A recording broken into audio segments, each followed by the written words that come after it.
Assalamualaikum warahmatullahi wabarakatuh.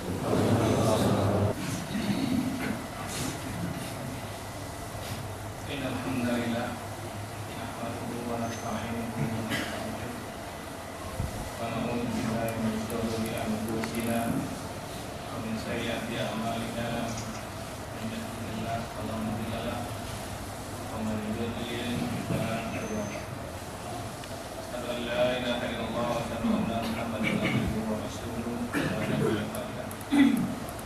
shalli wa sallim wa barik Allahumma salli wa sallim wa barik ala nabiyil karim rasulun azim wa ala alihi wa ashabihi ajma'in. Amma ba'du, fa ya ibadallah ittaqullah haqqa tuqatih wa la tamutunna illa wa antum muslimun. Wa qala ta'ala fi kitabil karim, a'udzu billahi minasy syaithanir rajim. Bismillahirrahmanirrahim. Wa minan nasi may yaqulu amanna billahi wa bil yaumil akhir wa ma hum bimu'minin. Yukhadi'una Allaha walladzina amanu wa ma yahda'una illa anfusahum wa ma yash'urun. Fi qulubihim maradun fazadahumullahu maradan wa lahum azabun alim bima kanu yakdzibun. Sadaqallahu alazim.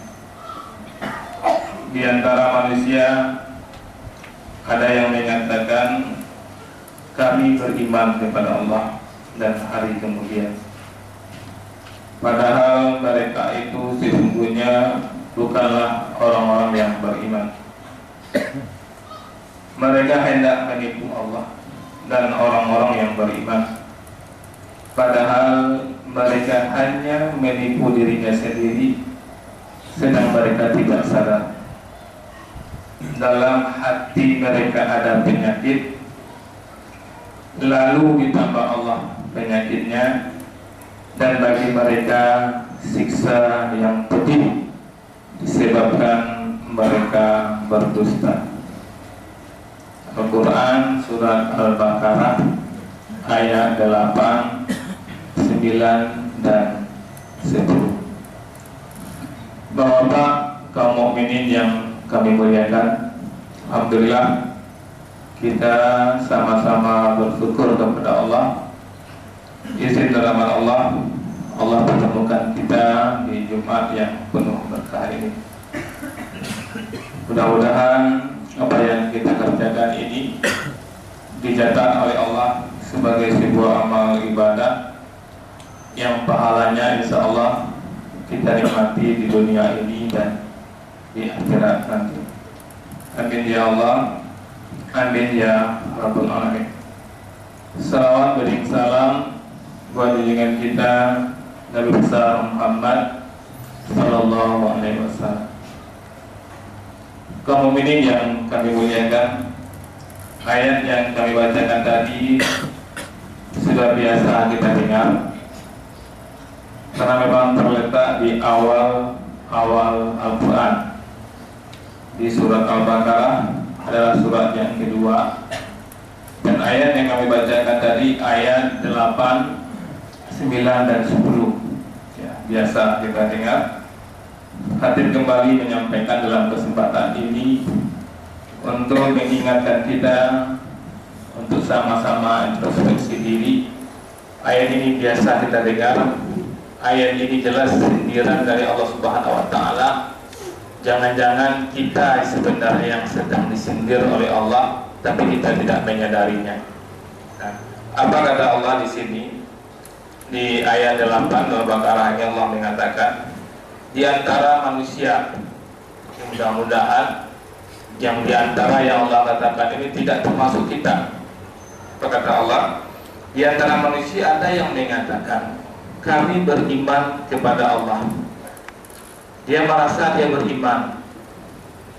Dia beriman kepada Allah dan dia beriman dengan hari akhir. Yakin dia dunia ini sementara. yakin dia bahwa ada hari pembalasan. Dia mengatakan dalam hatinya dan juga menyampaikan dalam lisannya. Padahal mereka itu, kata Allah, padahal mereka itu sesungguhnya bukanlah orang-orang yang beriman. Ini yang kita khawatirkan. Kita merasa beriman, kita pamerkan diri kita beriman, tapi di sisi Allah kita tidak diyakini oleh Allah atau tidak diakui oleh Allah sebagai orang beriman. Ini ayat 8.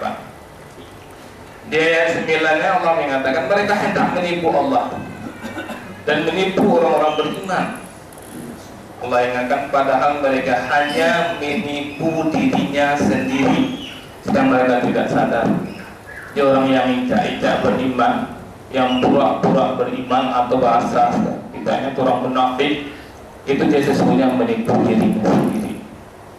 Di ayat 10 apa kata Allah? Dalam hati mereka ada penyakit. Dia orang-orang yang berpura-pura beriman itu di dalam hati mereka ada penyakit. Lalu ditambah Allah penyakitnya itu, penyakit yang sudah ada dalam hatinya itu, Allah tambah lagi penyakitnya.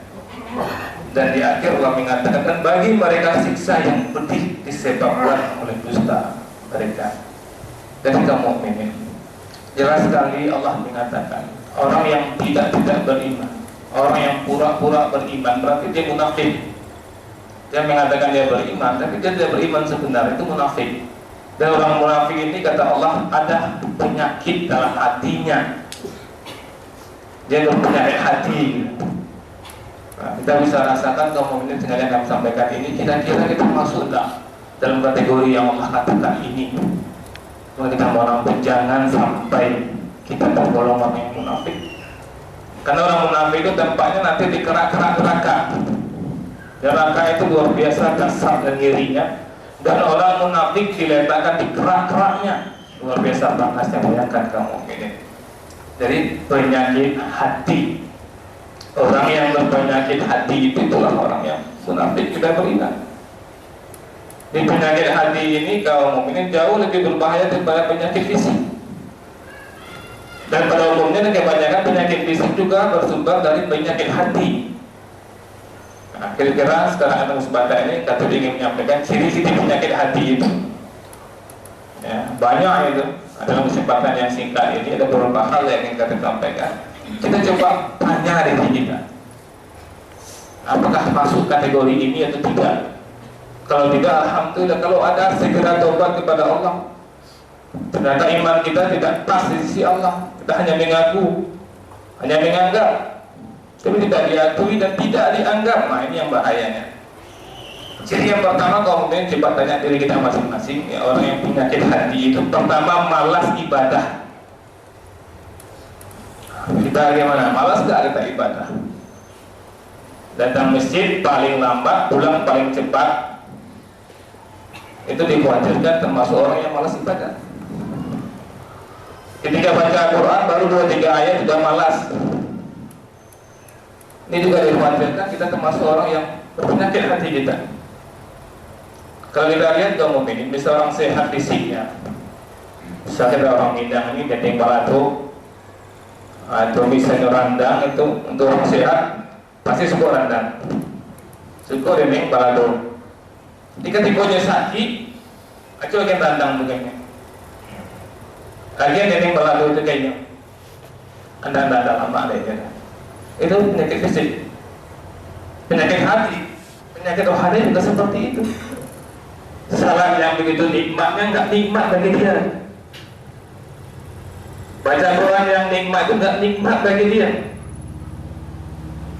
Nah, kita bisa ukur diri kita kaum mukminin. Di orang yang malas ke masjid, salat subuh berjamaah ke masjid itu hatinya berpenyakit gitu. Kalau tidak dilawannya, tidak diobatinya, Allah tambah penyakit itu. Rasul nak ba'al ini ada kemas haji. Rasul nak ba'al itu hampir salat subuh. Itu sudah kronis sakitnya ya. Ketika dia tidak salat subuh berjamaah, ada merasa bersalah, itu masih sakit-sakit sedikit. Tapi yang kronisnya tidak merasa bersalah, santai, nyaman dia dengan kondisi seperti itu. Jadi ciri pertama, malas ibadah. Nanti setelah salat Jumat nanti, selesai salat Jumat, apakah kita langsung bangkit atau bertahan sebentar zikir, kemudian kita salat, nggak pun ikut zikir bersama dengan imam, kita zikir sendiri, kemudian kita berdoa, kemudian kita salat sunat baru pergi, insya Allah kita tidak tergolong orang yang malas ibadah.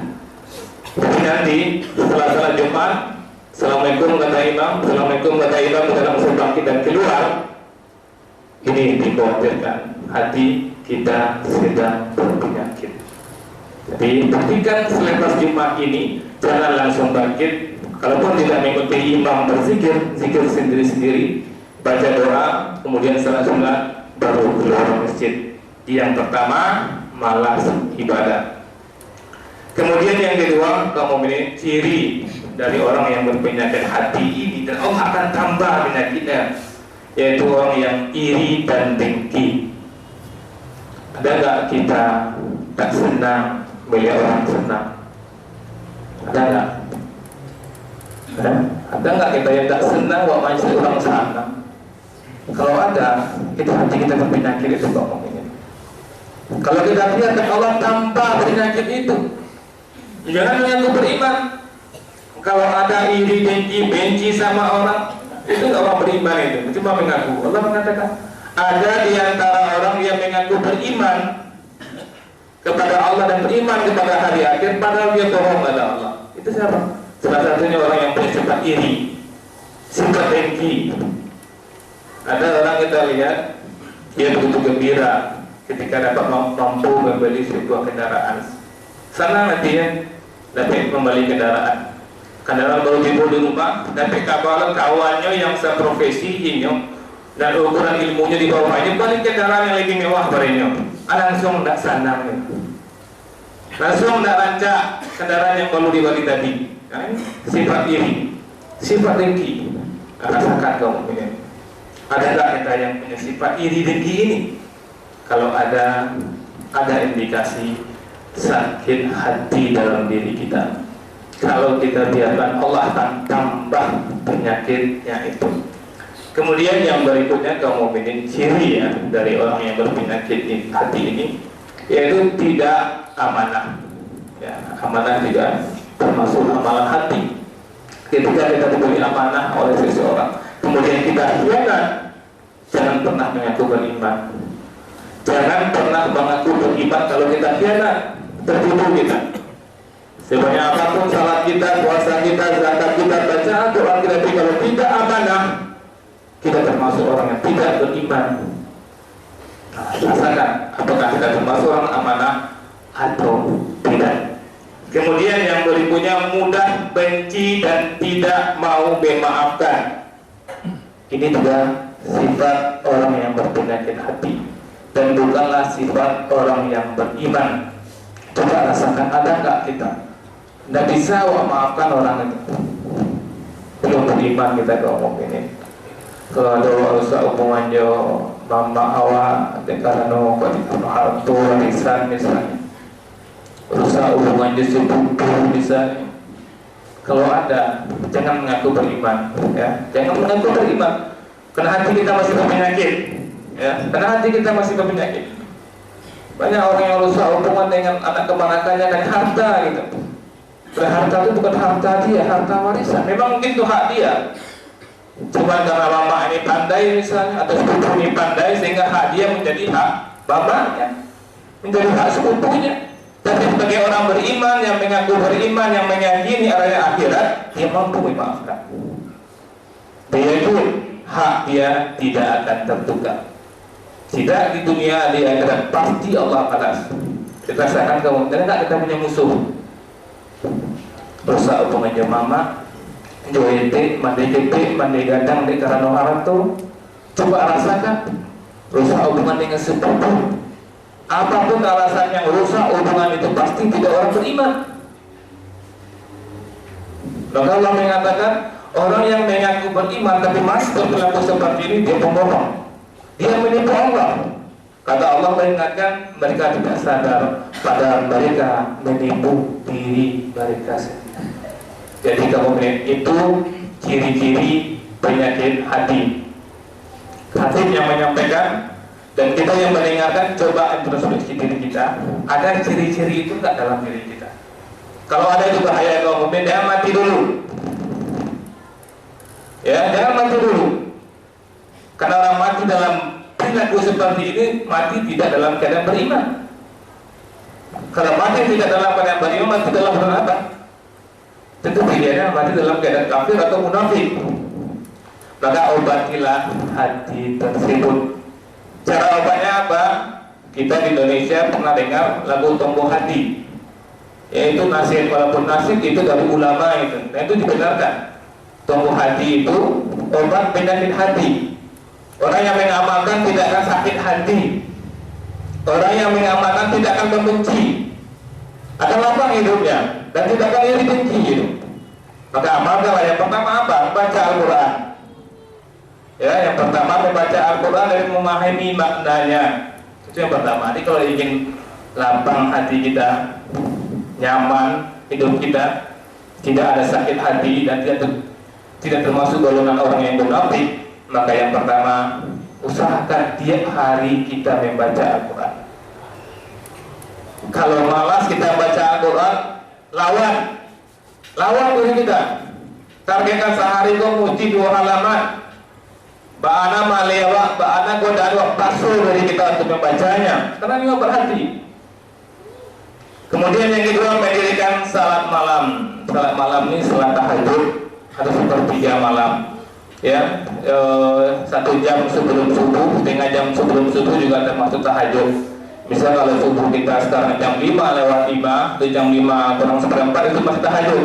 Bisa kita gunakan. Jadi setengah jam sebelum subuh kita bangun, kita berwudu, kemudian kita salat sunat 2 rakaat atau 4 rakaat. Insya Allah ini juga merupakan obat hati. Nikmatnya hidup kaum mukminin kalau kita sebagai suami yang hati kita lapang, tentram istri kita. Istri kita punya hati yang lapang, tentram, kita aman, damai, pasti aman rumah tangga. Kenapa rumah tangga belah? Karena salah satunya ada berpenyakit hatinya. Kalau orang beriman, suami beriman, istri beriman, rumah tangga tidak akan berantakan. Kenapa rumah tangga berantakan? Karena salah satu dari pasangan itu berpenyakit hati. Yang pertama baca Al-Quran, yang kedua tahajud, yang ketiga berkumpul dengan orang-orang soleh. Dengan orang soleh, kawan-kawan. Di mana ada kumpulan orang soleh situ, Pak. Misalnya pergi jalan-jalan rombongan aja kawan-kawan, nggak 50 orang, 60 orang, main kelompok yang soleh itu, Pak. Misalnya kadang sopir, tapi berarti lu salah luar, lu selasar, lu sopir. Tapi kalau terkawan di orang soleh, awak terbawa soleh. Kalau meninggal awak yang menyalahkan awak itu orang soleh. Kawan itu orang soleh seluruhnya, Pak. Itu meninggal, itu kawan itu yang menyangkut kalau awak kan. Yang menyangkut itu orang soleh. Yang kamu menyalahkan awak itu orang soleh. Tapi ini tuh waktu kawan diulang tidak selesai. Meninggal awak itu dipainjo, mah. Meninggal tak painjo. Alah 3 saji, ini tak 1 sama saji, itu di luar asin. Itu kawan kalau orang tidak selesai. Jadi kalau ingin hati kita bersih, berkumpullah dengan orang-orang soleh. Kemudian yang keempat, berbanyak puasa sunat. Soal Senin Kamis amalkan puasa, insya Allah lapang hati awak. Kemudian yang terakhir, memperbanyak zikir. Di orang yang banyak zikirnya, yang membaca Al-Quran dengan artinya, mendirikan salat malam, berkumpul dengan orang-orang soleh, kemudian dia berpuasa, maka hatinya akan selamat.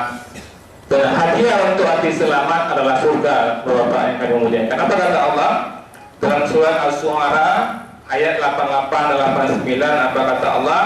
Yauma la yanfa'u malu wala banun illa man atallah biqalbin salim. Itu kata Allah. Di hari kiamat nanti, di hari yang mana harta kita yang banyak yang kita kumpulkan dan anak-anak yang ada sama kita tidak berguna. Ada saatnya nanti harta kita, anak-anak kita tidak berguna. Kecuali apa? Kecuali orang-orang yang menghadap Allah dengan hati yang bersih. Yang akan selamat itu adalah hati yang bersih. Mari kita latih diri kita untuk menjadi hati yang bersih. Faqtabiru ya ulil absar la'allakum turhamun. Alhamdulillah, alhamdulillahirabbil alamin.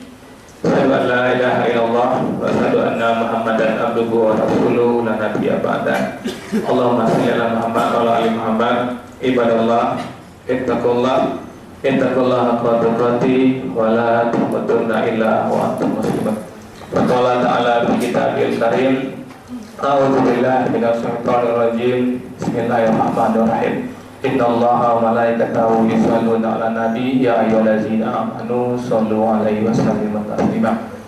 Allahumma shalli ala Muhammad wa ali Muhammad kama shallaita 'ala Ibrahim wa 'ala ali Ibrahim wa barik 'ala Muhammad wa 'ala ali Muhammad kama barakta 'ala Ibrahim wa 'ala ali Ibrahim fil 'alamin innaka Hamidum Majid. Allahumma ighfir lil muslimina wal muslimat wal mu'minina wal mu'minat al-ahya'i minhum wal amwat wa tadi bainana wa bainahum bil khairat. Rabbi ighfir warham wa anta ghairur rahimin. Rabbana atina fid dunya hasanah wa fil akhirati hasanah wa qina azabannar. Subhana rabbika rabbil izzati amma yasifun wa salamun alal mursalin walhamdulillahi rabbil alamin.